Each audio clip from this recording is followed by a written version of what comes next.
over.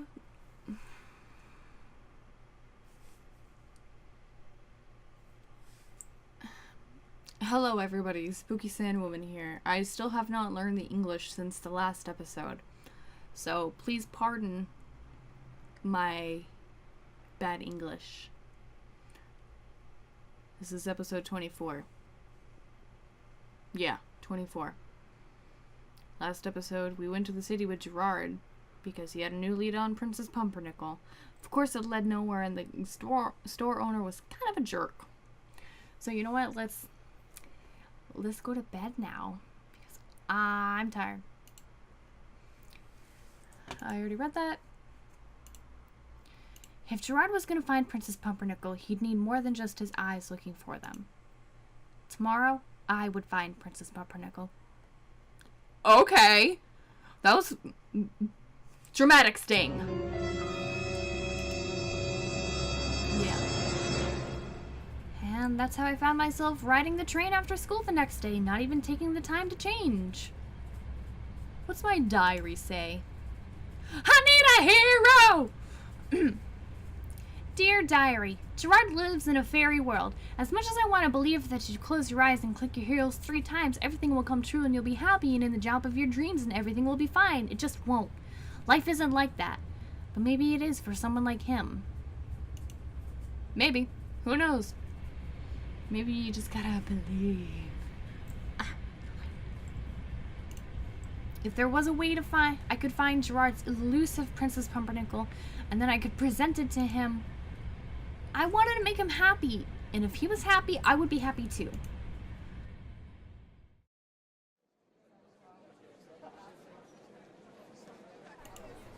I wandered the city aimlessly, watching people float by me with a sinking feeling. Oh, I'm lost. Where was I even supposed to go to find it? I wanted to check out some of the shops, maybe junk and antique shops and the collections of old nerdy stores run by people who were just as big of fans as Jirard was. I'd run willy-nilly into the city without even a plan to my name. With a sigh, I pulled out my phone and typed in IBK figures into the search engine. Oh, there was one only a few feet away? I zoomed in on the map to try and figure out where the hell I was in relation to the directions it was giving. It seemed to be on the other side of this block, but which way was I supposed to go? I glanced up around me and then came to a full stop. There was an alley to my right, and through it I can see an orange and purple sign of Neil's Electronics and etc. Yay! Awesome! Oh, this don't look sketchy in the least! I started into the alley. What a convenient shortcut! I'm gonna get mugged. I hated navigating cities more than anything, as much as I liked the cities themselves. I wasn't familiar enough with them, so they were incredibly daunting, especially with the way people brushed past you like they didn't care at all. But as I reached the middle of the alley, a looming figure stepped out in front of me. Great.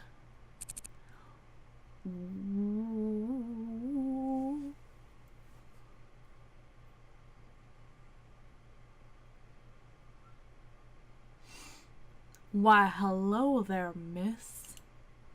A man with a mile-long pompadour stepped out to block my path to the store, twirling a chain with something glinting on its end. Do you have a fucking mace? My eyes followed the glinting thing, trying to catch a glimpse of what it was, and noticing this, he brought it to a standstill. My heart stopped. It was a knife. Fucking great! I told you I was gonna get mugged! This is why I don't leave my house!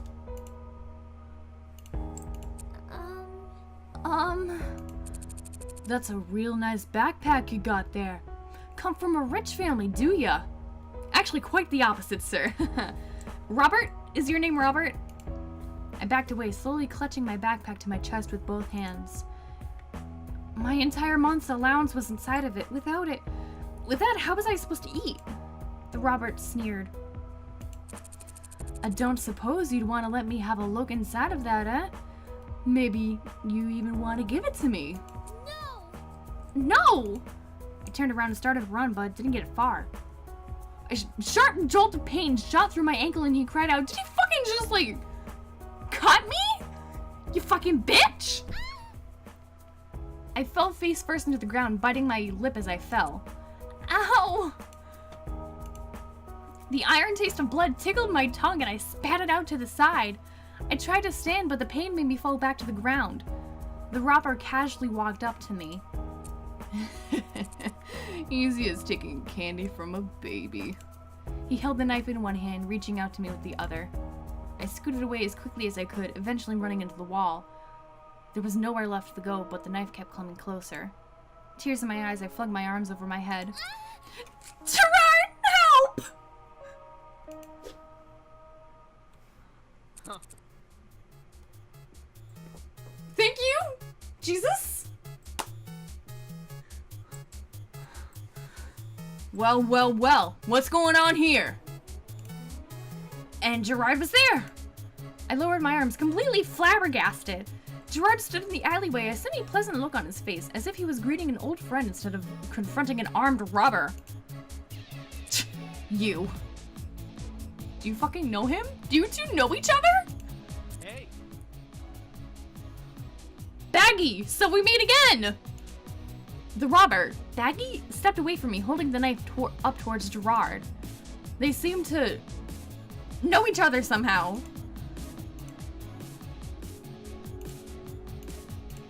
Jirard stepped between me and Baggy, a dangerous glint in his eye. I quickly scooted behind him. What the fuck is going on?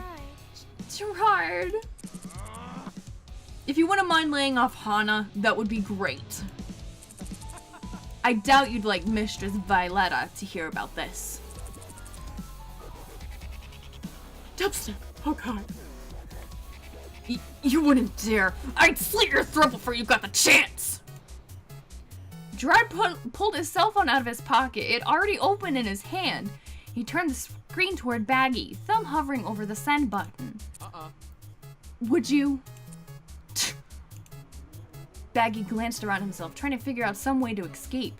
Finally, he looked back at Jirard, rage practically shooting off of him. Excuse me, I had a burp. You haven't heard the last of me, Jirard. Someday I will have my revenge. Yeah, whatever. Yeah, tell it to your mother. Make sure you tell her I said hi. I will. She says hi back. Nice.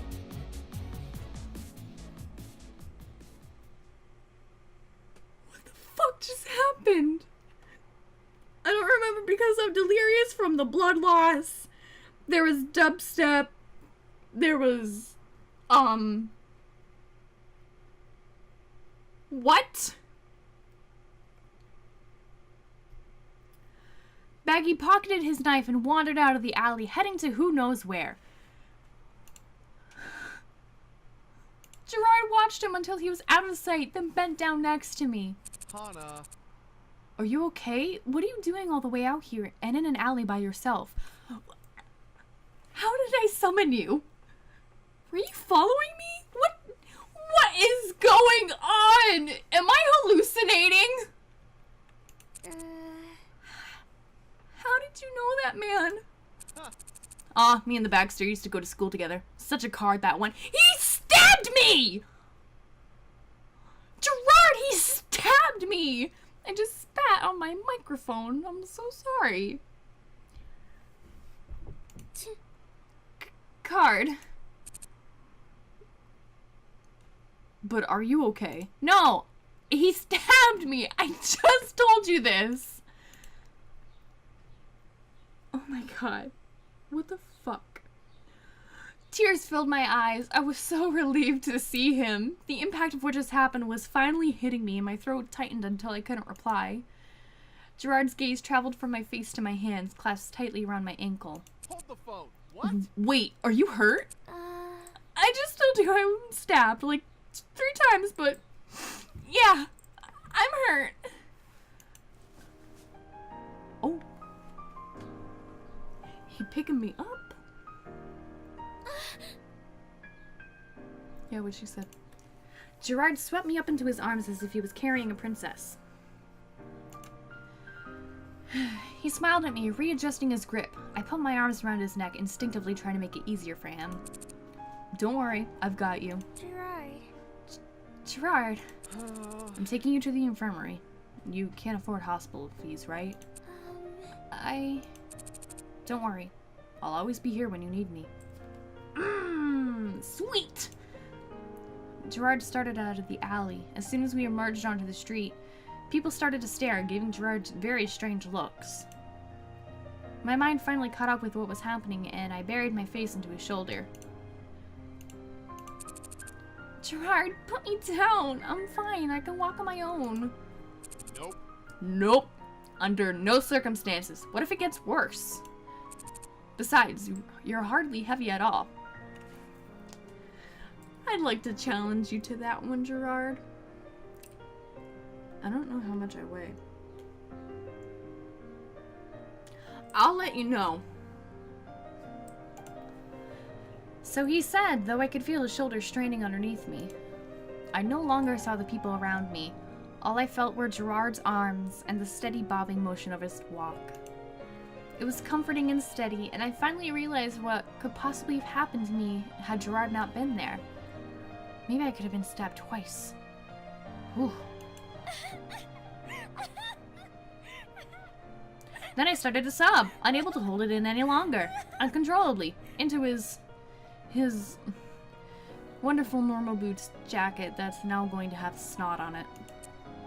Jirard! Jirard, I was so scared! Jirard patted me as gently as he could from the way he was awkwardly holding me. Well, you don't need to be anymore. I'm here for you. Oh, man! Jirard's shoulder muffled my sobs, but I couldn't pull away from him until we got back to Asagao. We're not just gonna, like, tell the nurse that I got fucking stabbed, am I? Are we gonna make up something? I don't know. Jirard pulled open the door to the nurse's office, carrying me through.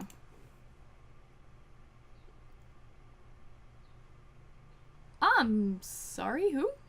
Mr. McPasta? What? Mr. McPasta barely even looked up from his desk. With a single glance, he pointed to a bed in the back of the room. Jirard placed me gently into it, then shook out his arms. He was breathing rather heavily, but doing his best to hide it. Shame crept down my neck, but Jirard didn't complain. He probably didn't want me to feel bad. Are you feeling alright? Is that just a line, or are you actually voice act? I think I hurt my ankle. I had a stabbing feeling because someone stabbed me. Oh, okay. How did that happen? I tripped onto a knife that someone had deliberately put there into my ankle. Oh, okay. I got it now. Creeps raised an eyebrow but took a cursory glance at my ankle. Then he poked it. Doctoring! Does this hurt? No, it feels splendid. Do it again, doctor. Yow! It's only twisted. Get some rest, it'll get better. He glanced from me to Jirard, then smiled a creepy smile. I'm uncomfortable. I much would have rather, pay the thousands of dollars to go to, like, maybe a good doctor with some bedside manners. I've got to run an errand real quick, but I'm sure I can leave you in his care. But Creeps left, his coat sweeping out behind him like the wings of a great white bat. Jirard, can we leave? I don't like him. Can I just suffer in my bed? Hana, why were you in that alley in the first place? Why were you wandering the city alone? It's not like walking around the city is that dangerous. Yeah, but it seems like you lack the street smarts people get when they're raised near cities. Touché. Although I could just easily ask you the same question. Hana. Fine. I was there looking for Princess Pumpernickel. I thought I could check around and maybe if I found it... I flushed and trailed off. Jirard sighed. Hana, I have every store in a 300-mile radius on watch and ready to alert me if it comes into stock. You don't need to worry yourself trying to find it for me. Why are you going through all this trouble? Like you don't go through a ton of trouble for me, for all of us. I just wanted to repay you.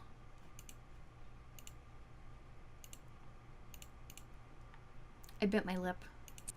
And there's another reason. Kind of. Well... See, I had a collection myself when I was younger. Or something like a collection. When I was little, my mom got sick. Really, really sick. It was basically guaranteed she was going to die, but as a little girl, I didn't understand that. I just saw my dad suffering as she grew weaker, my mom stroking my face as she gradually lost the will to keep fighting. But I heard the myth of the 1,000 paper cranes. If you fold 1,000 origami cranes, your heart's desire will be granted. At least that's how I understood it at the time. So I tried. I tried really, really hard to fold 1,000 paper cranes. But in the end, I only made it around 700 before my mother passed. As my dad and I stood by her bed, I kept thinking to myself, if only I had been better. If only I had been faster. If I could have folded the 1,000 cranes, she would have lived. Hana. So when I see you trying so hard to finish your collection, I guess it just reminds me of little Hana. I want to grant her a wish, even if I can't fulfill her heart's desire. Hana, I'm so sorry. Shit, this is depressing. No, it's okay. I'm a little surprised myself. I always figured I just wanted to help you out. I didn't connect it to that memory until just now. It's silly, isn't it? I playfully bonked myself on the head, but Jirard didn't even crack a smile. Donk. So then, the origami yesterday. I nodded. That's why I stopped folding origami. I haven't really found much joy in it since then. It's why I don't want to go back. But the paper in that shop was beautiful. For the first time, I almost wanted to start again. Jirard searched my face, then he took my hand in his. Contact. Thank you. Hana, thank you for trying so hard to help me. It's no problem, really. I want to. You two done talking? Hana needs some rest, a good nap and some crutches to get her back to her room, and she should be good as new within a day or two. I don't like you. I'm very uncomfortable. Yes! That's great! In that case, I'll leave you to rest. Jirard. Jirard, please don't leave me alone with him. I grabbed his sleeve as he stood to leave, then glanced at the floor. Thank you for saving me. Sure, I'll do what I can. If I had to, I'd save you 1,000 times more. Ooh! Ooh, my heart! My hair! Whatever it took to keep you safe and happy. Bye! I'll see you tomorrow, okay? Jirard turned towards the door, and as he pulled it open, he looked at me again. I promise. Don't forget, I'll always come help you when you need me. And then he was gone. Creep sighed next to me. What? Lovebirds these days, I swear. What? Huh? What? Fuck, you wanna fight? Fucking kill you. Anyway, have a good night. Wait, are you actually just gonna leave me in here? I didn't read that. So I'm about curtains. I stared at the curtain in front of me, distinctly aware of Mr. McPasta's every move. For a while I was silent. He was clicking around and typing on the computer, probably entering in my medical information. I shifted, trying to get comfortable enough to fall asleep, but Mr. McPasta's presence wasn't something that was very soothing. That's what I was thinking anyways, until I heard him giggling. Not cool with that. When his giggling finally faded away, I caught the faint meow of a cat. Then the giggle started again. Is he watching cat videos? He was watching cat videos on the internet. I chuckled myself, nesting into the pillow. If he liked cats, he couldn't be that bad of a guy. The sound of cat videos sang me to sleep.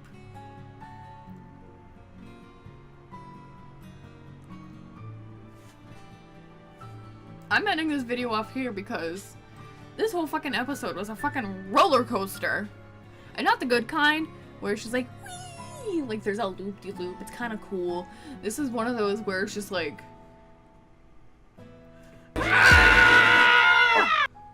and it's not fun. And you like ate just before it and you got like super nauseous and like you spent like a good 10 minutes in the bathroom thinking that you were going to vomit. And yeah,